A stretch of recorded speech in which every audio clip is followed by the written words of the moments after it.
non pas la conférence de presse, mais l'objet. Et le clip que nous allons vous présenter dans quelques instants, vous me permettrez de saluer le préfet de police, le directeur général de la police nationale et le major général de la police, de la gendarmerie nationale générale. Je voudrais saluer bien sûr mon directeur de cabinet, mais aussi Nicolas Pris, qui me succédera ensuite, qui est le patron, qui est médecin et qui est le patron le président de la Midelca. Merci, je suis très sensible à votre présence ce matin. Je vous l'indiquais dans l'introduction, c'est une première, le clip que nous allons vous présenter. C'est une première parce que la campagne que nous allons diffuser, ce n'est pas une campagne de sensibilisation, c'est une campagne de culpabilisation.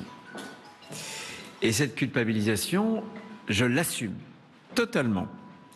J'assume de vouloir rompre avec cette logique victimaire qui consiste à présenter les consommateurs de drogue exclusivement comme les victimes d'une addiction. Bien sûr, je sais, il y a des malades, on doit s'en occuper. Je ne suis pas ministre de la Santé, je suis ministre de l'Intérieur et mon rôle, c'est d'assumer l'ordre public. Je ne veux pas, en tout cas, et c'est ce que je dénonce souvent, une logique de déresponsabilisation, une logique qui déresponsabilise, une logique qui en fait démobilise, une logique qui enfin invisibilise. Elle déresponsabilise les consommateurs de drogue parce qu'on ne les place pas en face des conséquences de leurs actes. Pour qu'il y ait une offre de drogue, les trafiquants, il faut qu'il y ait des consommateurs.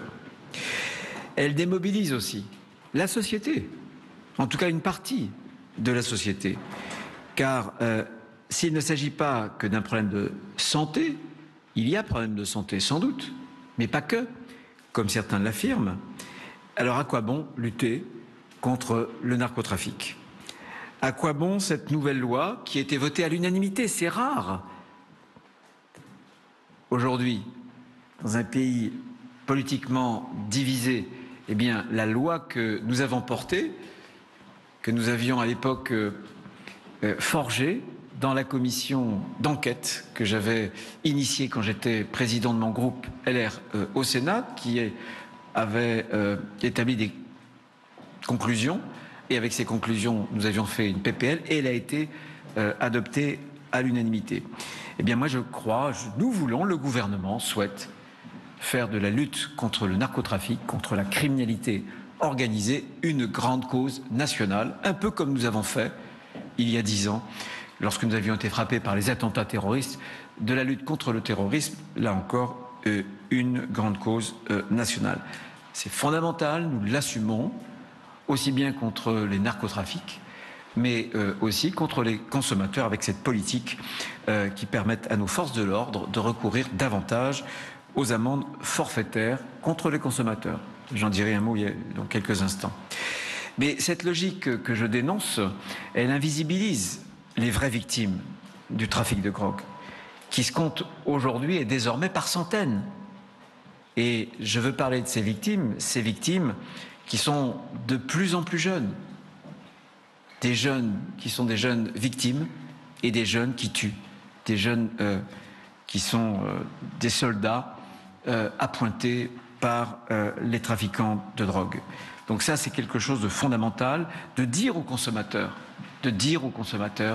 qu'ils s'associent à toutes ces conséquences et qu'il faut aussi frapper avec ces amendes forfaitaires délictuelles le consommateur, là encore, au portefeuille. Je vous rappelle d'ailleurs, parce qu'on l'oublie trop souvent, que ces AFD, ces amendes forfaitaires délictuelles, comme le dernier nom l'indique, elles sont inscrites, elles figurent au casier judiciaire. Quelques chiffres peut-être depuis qu'elles ont été lancées en 2020. Le total cumulé des AFD spécifiquement stupéfiants atteint désormais 652 345 unités au 31 janvier 2025. Mais ce qui est intéressant, c'est qu'en un mois, depuis le 1er janvier 2025, on a une hausse de 8%, c'est-à-dire que c'est 16 300 amendes forfaitaires délictuelles qui ont été, là encore, attribuées.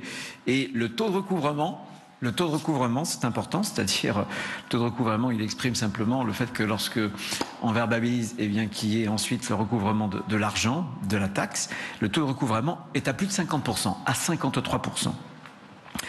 Donc, d'abord, je dénonçais cette logique, mais ce que je veux dire, c'est que, là encore, je veux rendre les consommateurs responsables parce que c'est violer la loi.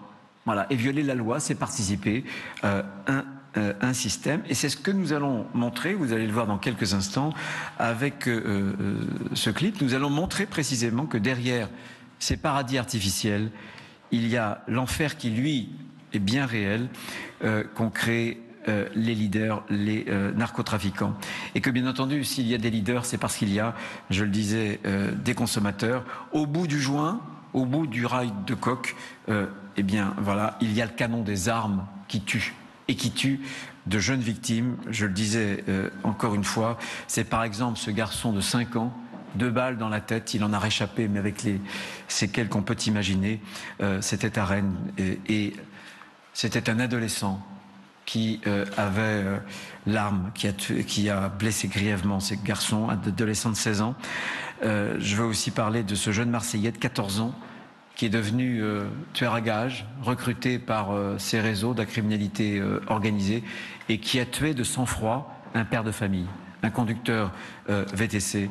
Je parle aussi d'un autre adolescent, 15 ans, à Marseille, lardé de 50 coups de couteau et achevé, brûlé vif.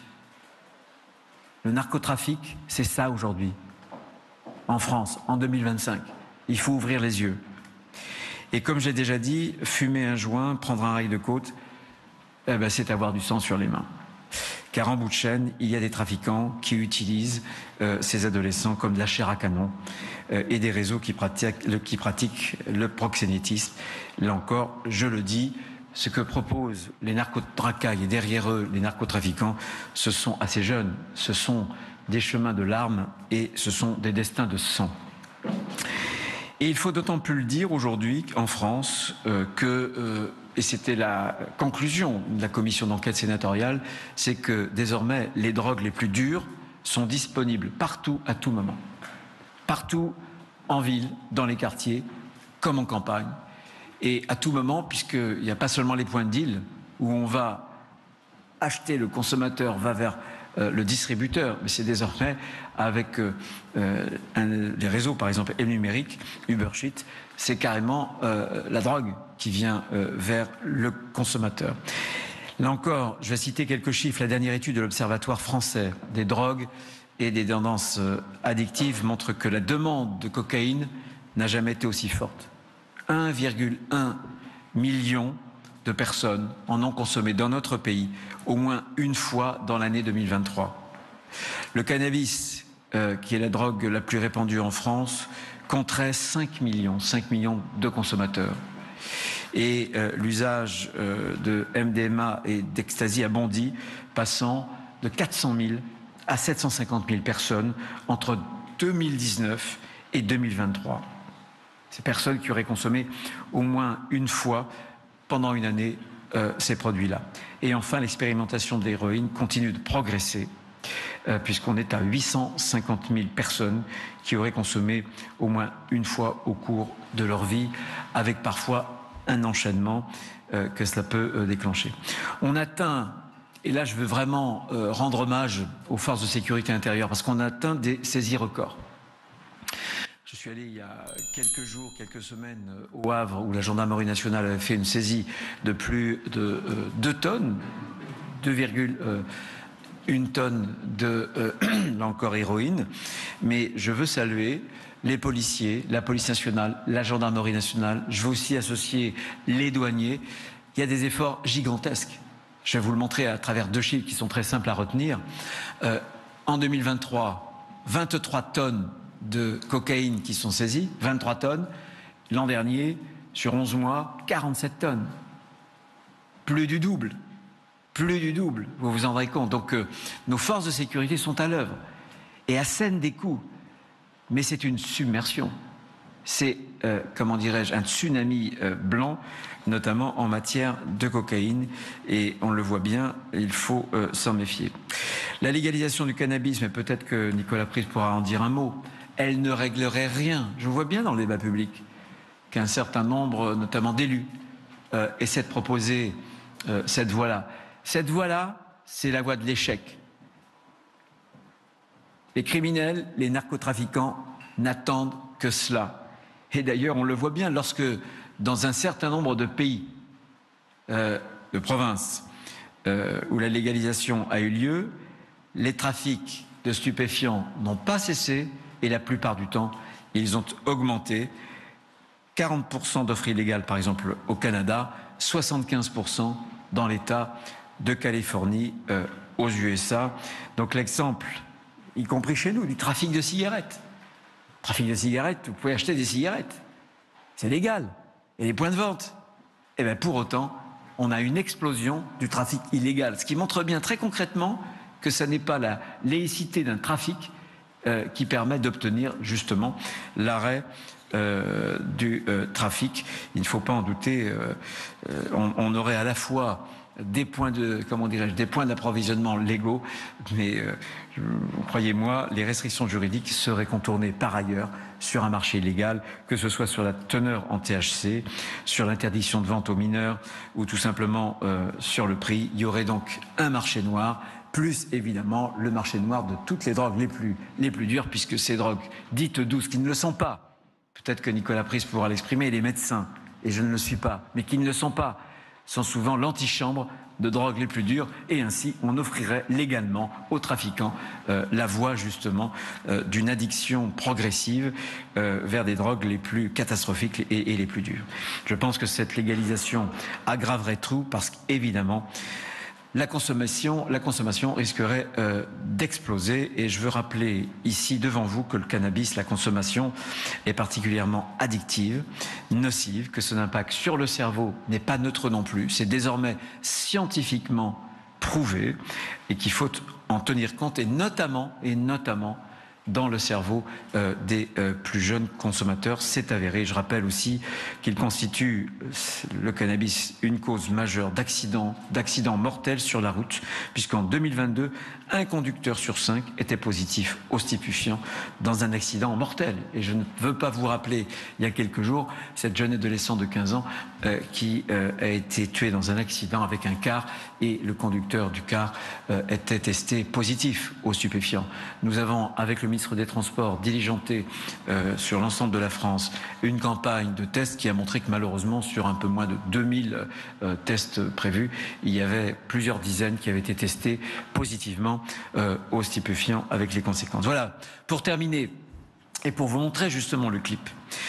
Pour conclure, je sais que certains vont m'accuser de vouloir choquer, et j'assume là encore, parce que je veux créer un électrochoc. On l'a bien vu en matière de sécurité routière. Il a fallu, non pas des clips artistiques, mais des clics avec des images qui choquaient pour pouvoir responsabiliser les conducteurs. Eh bien, nous assumons exactement la même chose, un électrochoc avec le lien direct entre une consommation et puis les conséquences dramatiques qui peuvent en découler. Cet écosystème, la consommation est complice de l'écosystème du narcotrafic et de la criminalité organisée. Quand je suis allé à Marseille, les enquêteurs m'ont montré des vidéos de gens que les narcotrafiquants torturaient. C'est ça, c'est des enfants qui sont tués, c'est des séquestrations, des enlèvements, des actes de torture, des morts et des morts. Qu'est-ce qu'on veut de plus? Se cacher dans son quartier? Non, eh ben nous, on a pris le parti justement de dire la vérité. Et cet électrochoc, pour ceux qui consomment, je l'ai dit, je crois, moi, à une société de la responsabilité. Chacun doit prendre ses responsabilités, chacun. Et les consommateurs doivent prendre conscience de l'entreprise de mort à laquelle ils participent. Un électrochoc dans la société, parce que je crois aussi, pas seulement au pouvoir de l'État, mais je crois aussi au pouvoir de la société. Elle a la capacité, notre société, par elle-même, avec ces informations-là, a la capacité de faire changer les choses dans les médias, au sein des familles, à l'école, pour briser la culture récréative. Derrière, trop souvent, on s'abrite pour cacher justement ces pratiques addictives.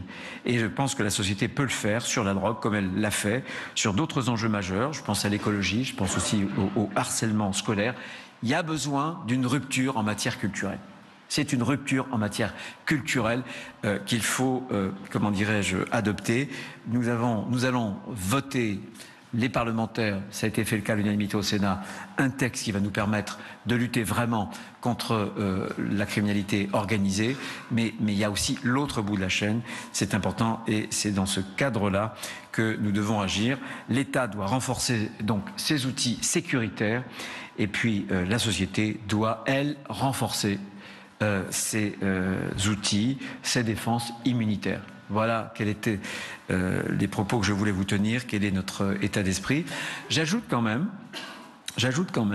que cette campagne sera financée, Nicolas Pris peut-être l'expliquera, par les biens qui sont confisqués aux trafiquants de drogue. C'est donc la drogue, enfin celle qui est confisquée, les biens qui sont confisqués, parce qu'on ne revend pas évidemment de la drogue, mais les biens qui sont confisqués des trafiquants, eh bien c'est dans ce cadre d'un fonds de concours dite drogue qu'organise l'ami Delca, qui va permettre justement de payer ce clip que je vais vous montrer dès à présent.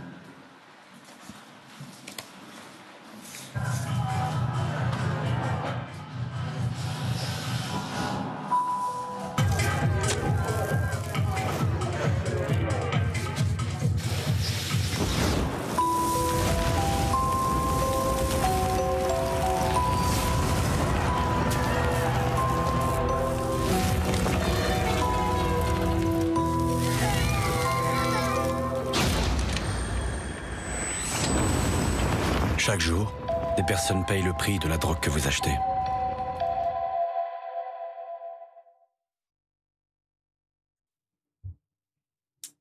Voilà donc pour ce clip que vous venez de voir et découvrir avec nous en direct sur France Info. Il sera diffusé à partir du 9 février sur